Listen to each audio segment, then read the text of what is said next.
The next global factory shift may hit your wallet first. Mexico was once treated like America's nearby trade partner, but now it could become something much bigger. As companies rethink China, Mexican nearshoring is starting to look less like a backup plan and more like a historic opening.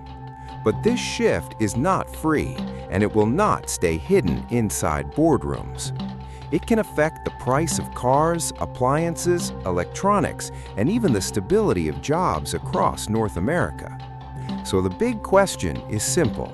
Could Mexico become America's new China? Most people hear the easy version. Companies are leaving China, Mexico is close, and factories are moving south. But the real story is more like stress fractures in concrete, quiet at first, then suddenly impossible to ignore. The America versus China rivalry is pushing companies to rebuild supply chains. But rebuilding takes power, roads, workers, water, and trust. US and Mexico trade is growing, but growth also creates pressure. And pressure is where the hidden risks start to show. By the end, you'll understand why Mexican manufacturing could reshape the North American supply chain. You'll see why Mexican factories matter to American prices, jobs, markets, and security. You'll also see why the Mexican economy has a rare chance to gain power at the exact moment China looks riskier. But here's the catch: opportunity and instability can rise together. Stay until the end, because the final question might flip how you think about Mexico's rise entirely. Chapter 1: The America versus China problem America wants to escape. America built one of the most powerful consumer economies in history on a quiet assumption. China would keep making things cheaply, quickly, and reliably. For decades, that worked so well that most people barely noticed it.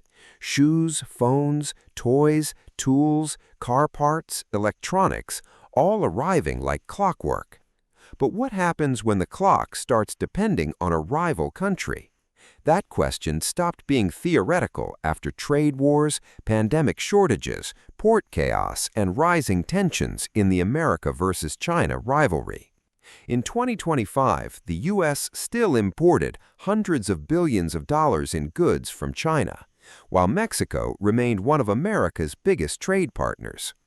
Why does this matter? Because when supply chains break, the pain shows up at checkout.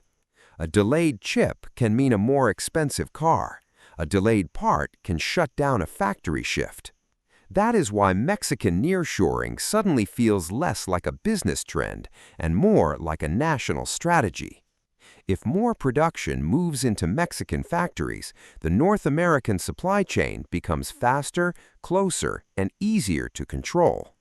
This does not mean Mexico instantly replaces China, because China's factory system is still massive.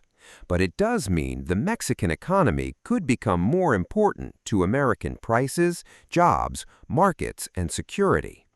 And that raises the uncomfortable question: what happens when America's escape plan from China depends on Mexico being ready?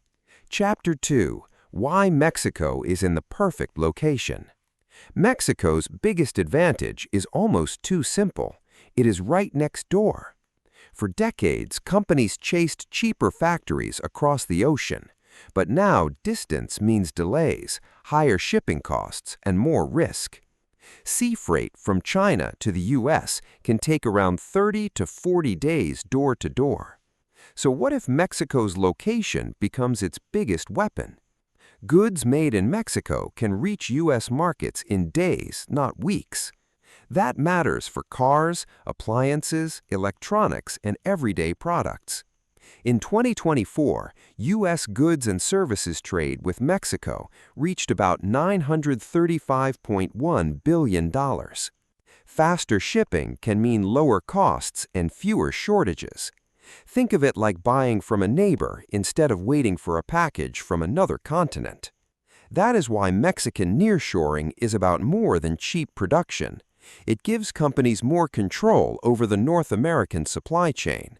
Mexican factories can help the U.S. reduce some pressure from China, and for the Mexican economy, this can mean more industrial power. But this advantage gets weaker if roads, energy, borders, and politics can't keep up. Chapter 3: The Factory Boom. Mexico is not trying to become a factory country from scratch. That's the part many people miss. Mexican manufacturing is already deep inside cars, electronics, appliances, aerospace, and medical devices. In 2024, Mexico ranked among the world's major light vehicle producers and exporters. So the real question is not whether Mexico can build, it already does. The numbers make the boom feel real. Mexico exported about $590 billion in goods in 2023, and manufacturing carried much of that weight. Its advanced manufacturing sectors include automotive, aerospace, electronics, and medical equipment. Think of Mexico like a workshop that was already running before the big order arrived. That is why Mexican manufacturing matters so much to the North American supply chain. A car assembled in the U.S. may still depend on parts moving back and forth across the Mexican border. A medical device, refrigerator, or aircraft component may pass through this same industrial network. But the more America relies on Mexican manufacturing, the more painful any slowdown inside Mexico becomes. Chapter 4: The U.S.-China rivalry is helping Mexico. Mexico is benefiting from a conflict it did not start. As the America versus China rivalry gets sharper, companies are asking a simple question: what if China becomes too risky? Tariffs, sanctions, export controls, and political tension have made faraway production feel less safe. That does not mean companies abandon China overnight, but it does mean they start looking for a backup plan, and Mexico is right there. This is where U.S. and Mexico trade becomes a strategic advantage. In 2024, Mexico was the top source of U.S. imports and the second largest destination for U.S. exports. That means Mexico is not just a neighbor, it is already deeply wired into America's economy. Why should you care? Because when companies move production closer, it can affect jobs, prices, factory towns, and markets.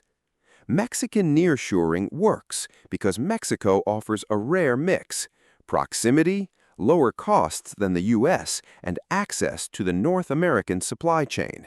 For companies, Mexican factories can be a hedge against trade wars and political shocks.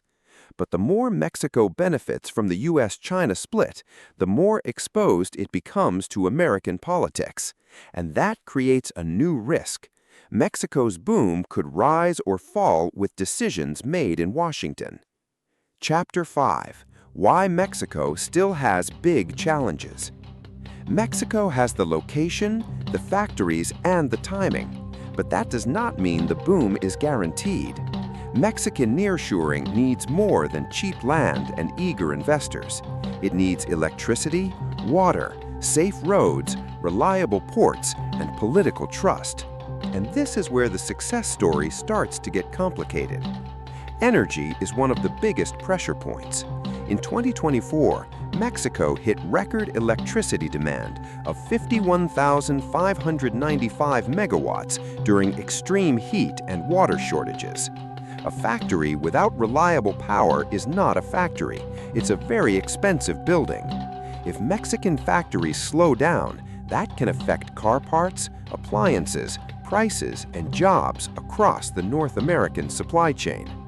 Security, infrastructure, water, and politics add even more friction. Analysts have warned that Mexico's nearshoring is limited by infrastructure gaps, energy shortages, and security concerns. That means Mexico's economy could attract huge investment, but still lose momentum if companies cannot move goods safely and predictably.